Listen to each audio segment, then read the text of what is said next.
डॉक्टरांनी मला फोन करून विचारले की तुम्ही डॉक्टर बदलले का, तर त्यांना मी सांगितले डॉक्टर नाहीत बदलले, पेंड बदलली फक्त.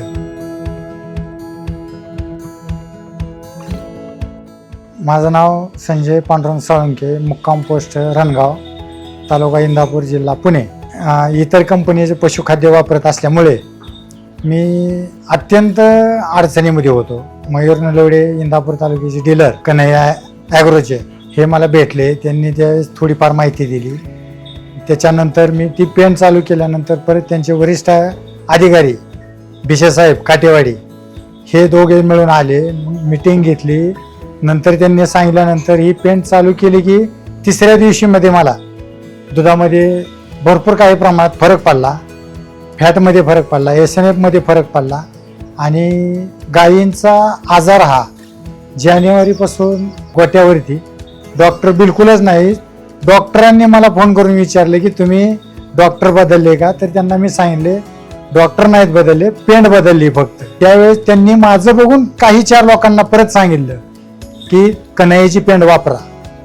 गायी माझा येणं वेळेत, न आजारी पडणं, तंदुरुस्त राहणे आणि सगळ्यात मोठा महत्त्वाचा प्रश्न म्हणजे गायींना वैरण 50% कमी वैरणीचं प्रमाण होतं. ही जन्नी पेशल जी आहे ही केवळ फक्त गाभण गायीसाठी आहे. माझी एक गाय लोक म्हणायची ही खटकाला विकून टाका. ती गाय मी ठेवली आणि आज तीच गाय काही माझी समोर आहे.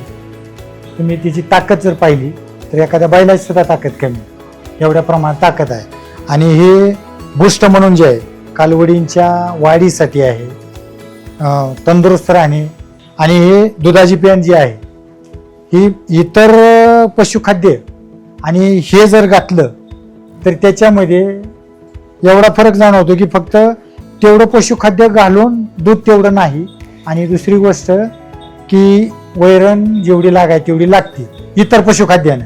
आणि कन्हैयाची आपली डायमंड 30+ जर घातली तर ह्यानं वैरणीचं 50% वैरण बचत होती. कन्हैया हा ब्रँड असा आहे की ज्याला खरोखर काही कमवायचंय त्यांनीच कन्हैयाचा ब्रँड वापरावा आणि ज्याला टाइमपास करायचा त्यांनी कुठलंही खाद्य वापरावं. सध्या उन्हाळ्याच्या दिवसामध्ये भरपूर काही गोट्यांवर जुलाबांचं प्रमाण आहे. आपल्या गोट्यावर कन्हैयाचं पशुखाद्य असल्यामुळे आपल्या गोट्यावरती बिलकुल सुद्धा जुलाबाचं प्रमाण नाही. त्यांनी सांगितलं सुरुवातीला गायींच्या धारा काढून घ्यायच्या, त्याच्यानंतर पेंड चारली पाहिजे, त्याच्यानंतर चारा चारला पाहिजे आणि नंतर पाणी. तर ही प्रोसेस जर वापरली तर गायींना मस्टडी हा विषय होत नाही.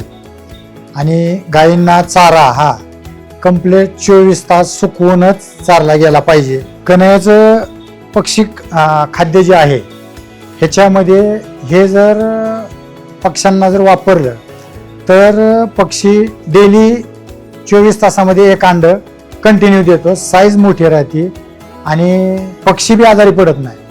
ते 15 दिवस मी बंद करून बघितलेलं आहे. तर पक्षी 1 दिवसाला अंडी घालतात इतर कंपनीचं खाद्य घातल्यानंतर.